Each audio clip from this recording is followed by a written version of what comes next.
Morning, everyone. It's Thursday morning at 8:42, and this is your pre-opening comment. It is video number 1114 for this Thursday morning, and because it's Thursday, it's claims day, and they were not great.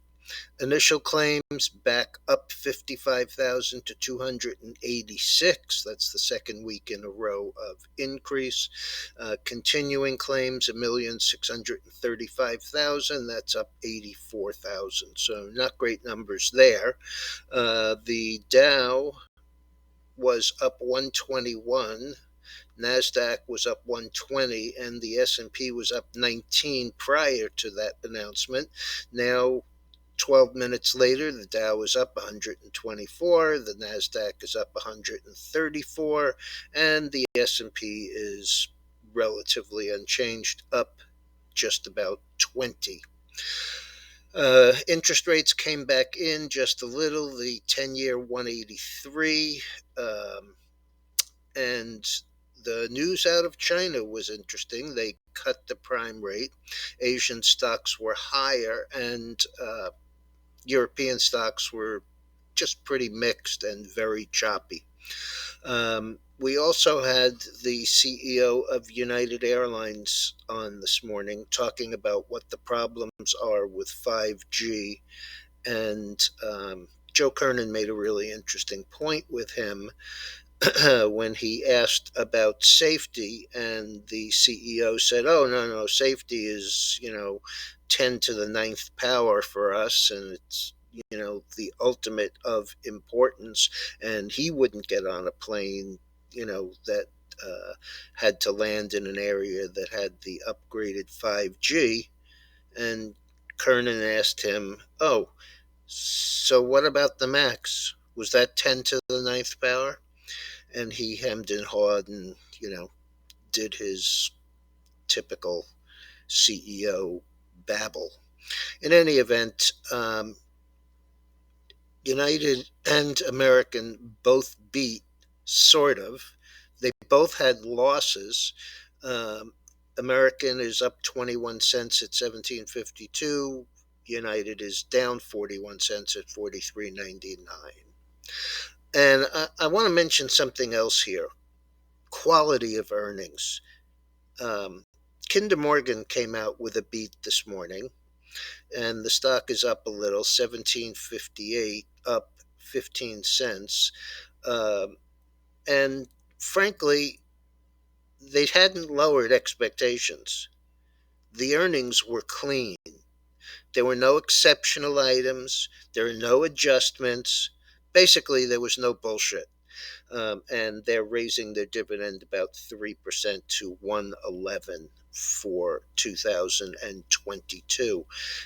And I just think, when the teleprompter readers and analysts quote things like price to sales, uh, revenues that are, in no way profitable, you really have to look at some of those earnings and see what the quality of them is. I understand new companies being priced to sales or versus revenues, but things don't grow to the sky, and at some point in time, they have to be profitable, and a lot of them are not. Um, Signet reported that their holiday season was the best in several years. Um, uh, raised guidance, talked about a 30% increase year over year, and the stock is 92 and a half, up 509, and that's about 6%. SOFI was talked about on that idiot Kramer's show last night. The stock had closed around 1470. It traded up to about 1520 while the show was on, traded back down to about 1510. Uh, and this morning is 1420, and that's up about a half a dollar. And I really like their story. And Amazon is opening some retail clothing stores in malls. So we'll have to see how that goes. And last but not least, we had Alcoa with a beat, but a widening loss. Also, based on restructuring that was pretty severe. The stock is 61. That's up $1.37.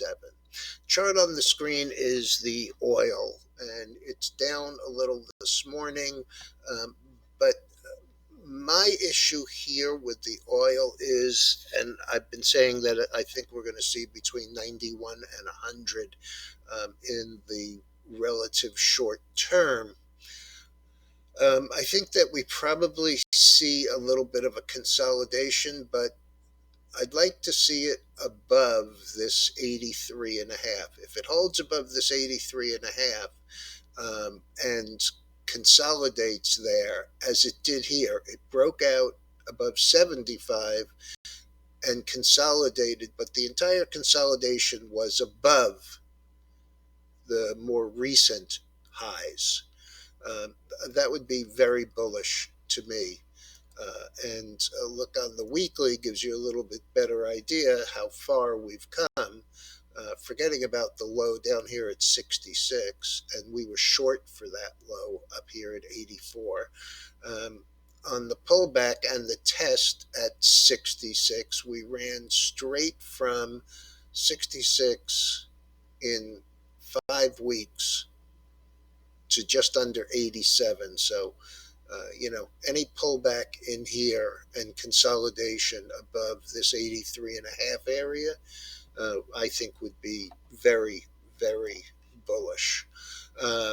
Corn was up big yesterday. It's down 2 today, so it's got a 20%, just under 20% pullback from yesterday's 11 cents a bushel move.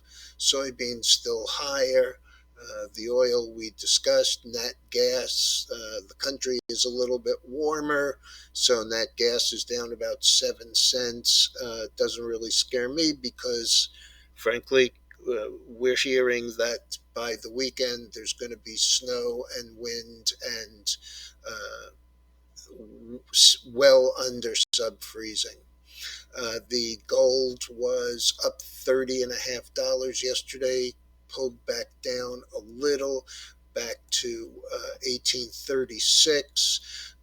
Excuse me. And talking to Dennis, if we see a close above where we are right now, 1844, he sees it much higher, as do I. But you see another one of those, broke to the downside, tested support at 1750, started to rally up. This is another one. If it continues to consolidate above this 1835, 1833 area, that would be very bullish.